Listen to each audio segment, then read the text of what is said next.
The Doberman's greatest weakness will likely manifest itself as your worst nightmare. With this secret, you can use it as your greatest ally. A mysterious expert on the topic of inspirational motivation once said, "What you think, you create. What you feel, you attract. What you imagine, you become." Foundationally, despite the fantasy context between this realm of thinking, such a concept has more power than any one man could possibly imagine without the divine intervention of God's revealing guidance. In truth, it is this point, my friends, that brings me to exposing the Doberman's greatest weakness.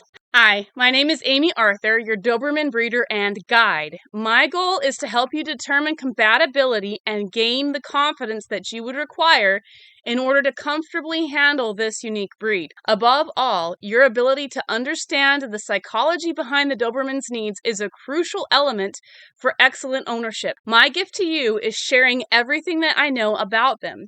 Indeed, no one should have to rely on blind Google searches to uncover the Doberman's secrets. So the Doberman's greatest weakness doubles as their strongest quality. Firstly, I'll start with the spoiler. Every Doberman's greatest weakness is their lifespan.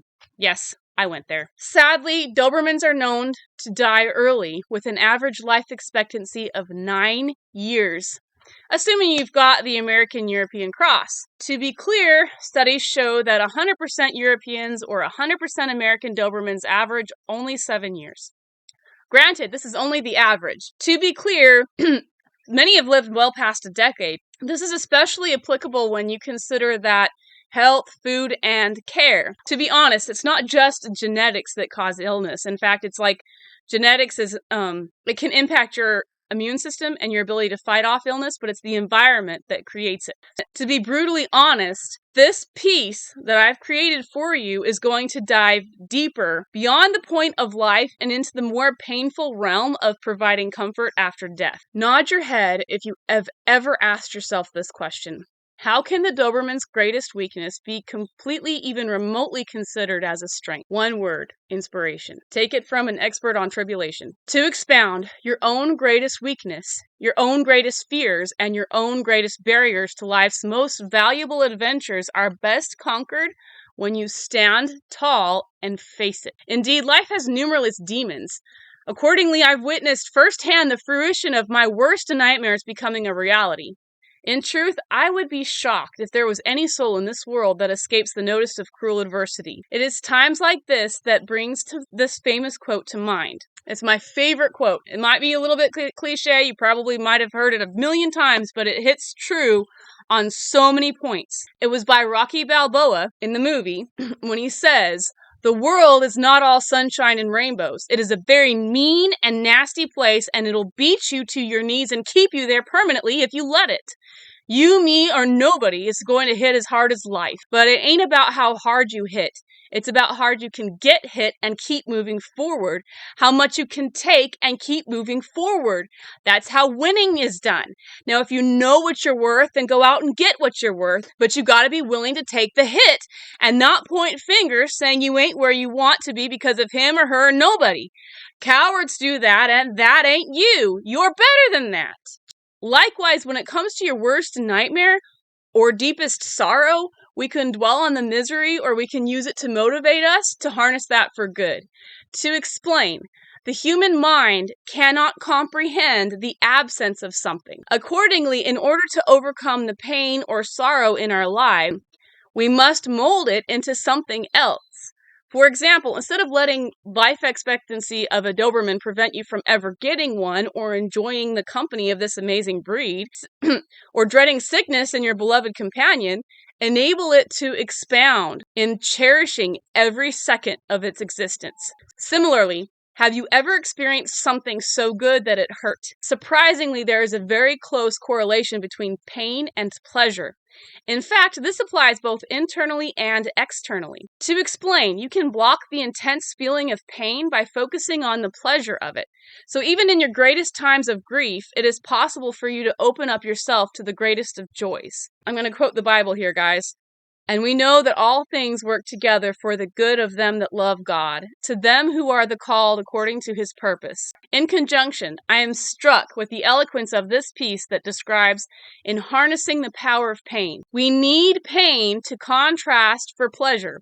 Without pain, life becomes dull, boring, and downright undesirable. Like a chocoholic in a chocolate shop, we won't soon forget what it was that made our desires so desirable in the first place. That was by Joshua Stearns. To explain, instead of dreading the day that your dog dies, look forward to every second that you have together. Likewise, instead of dreading that your dog may someday get sick or acquire some other common ailment, focus instead on their health. Furthermore, if your dog is currently suffering from an ailment, instead of stressing about their troubles, focus on their recovery or the happiness of their remaining life. So comparatively, just as with Dobermans, you can turn your greatest weakness into your strongest virtue. To expound, consider these examples. Do you feel like you don't fit in? Well, maybe you were born to stand out. Do people call you stubborn? Isn't that what gets you through your hardest days? Irony. The worst part about life is the inevitable end. In contrast, when your beloved Doberman passes, instead of grieving for years and never allowing a loving animal into your life, know that the Doberman itself is one of the best breeds to help you in your recovery from pain. In truth, consider your beloved Doberman that passes on would want you to supply that kind of wonderful life that you gave them to another. While we should grieve, we should not obsess. Just like the loss of any loved one, your dog in heaven would be saddened to think that you never moved on and were in a constant state of sorrow. Accordingly, when you do get a Doberman, do not diminish their individuality with the gem of your old one. Cherish and value their current traits and focus on enjoying the length of their life instead of the loss of another. To those that feel as if their dreams are never reached, that sunlight never comes, time can be your greatest ally or your worst enemy, depending on how you use it. Likewise, push forward through the storm no matter the delay, and know that your greatest works can come about during your hardest times. Accordingly, when you cannot immediately reach your most valued treasure, let your imagination take you there. In conclusion, instead of focusing on death, set your sights on life. Instead of focusing on sickness, set your sights on health. Indeed, you give strength to whatever it is you give the most thought. Likewise, a Doberman can feel the healing energies in your voice when you interact with them. In contrast, your Doberman will also pick out your obsession with sickness and will subsequently feel a greater pull towards death. Furthermore, this concept can be applied to every aspect of our own lives. You know the devil is raging. I'm sure you've seen him at times on the sidelines waiting to strike, or found a trace of him behind a trouble. Don't let him win. By all means, you can take greater control over your life when you utilize the unharnessed evils for good. Do you have thoughts? I want you to share them in a comment below.